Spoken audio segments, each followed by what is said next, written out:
from Snapchat here as well. So we're going to be chatting about the metaverse, and metaverse covers a lot of different things.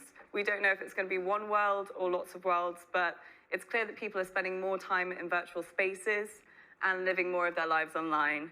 And technologies are coming out, becoming more sophisticated, that fall under this umbrella. So we're talking about blockchain technologies, crypto, NFTs, but also things like augmented reality and virtual reality. So there's lots to touch on here, and I know there's already been some discussion of the metaverse today, so I think it's best that we just crack on.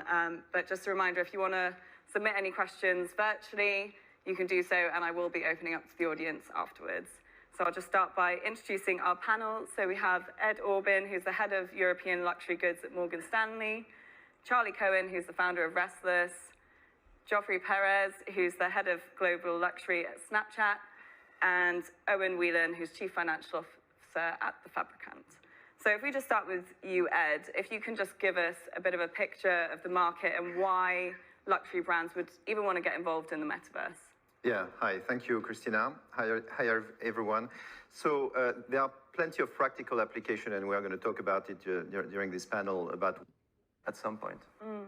And Charlie, what would you say, I guess, about sort of Gen Z, and you were mentioning the sort of communities can be a bit more anti-establishment. How much do they have that luxury brand recognition, and what can brands do to stay relevant?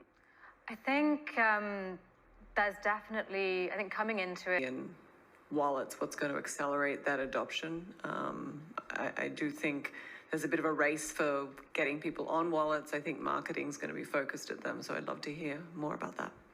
I think one key missing piece right now is a $10,000 purchase because of the way they're thinking about that currency.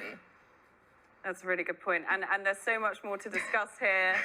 We've managed to cover quite a bit, but thank you so much to all of our panelists.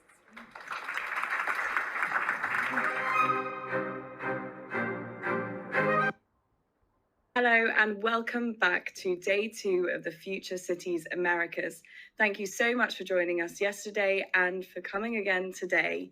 I'm Cristina Criddle. I'm a technology reporter at the FT, and I just wanted to thank all of our speakers who have contributed so far, and we're really looking forward to hearing from more of our speakers today, and hopefully it will be a very lively debate on what the future of our cities should look like. Hello and welcome to our first event of Future Cities Americas.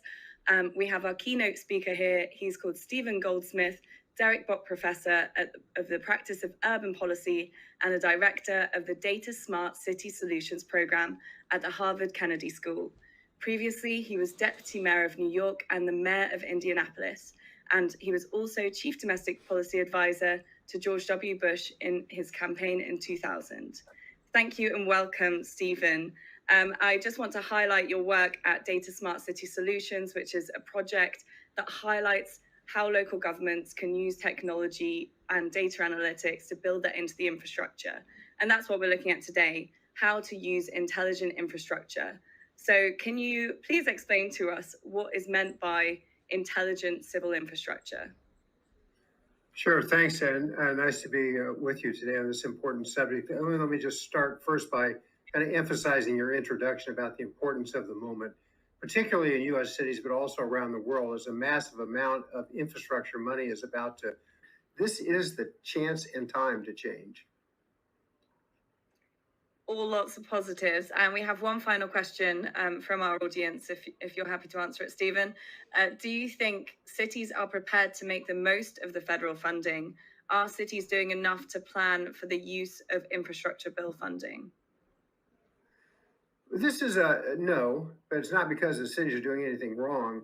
You know, the procurement process in cities is pretty complex and a little difficult anyway. This is a massive amount of money and critical role. 10-year story. Thank you so much, Professor Stephen Goldsmith. I think that was a really interesting discussion, and it's definitely an area that we'll have to watch very closely to see if all these innovations can actually be implemented. So thank you for joining us. Thank you to the audience for listening in.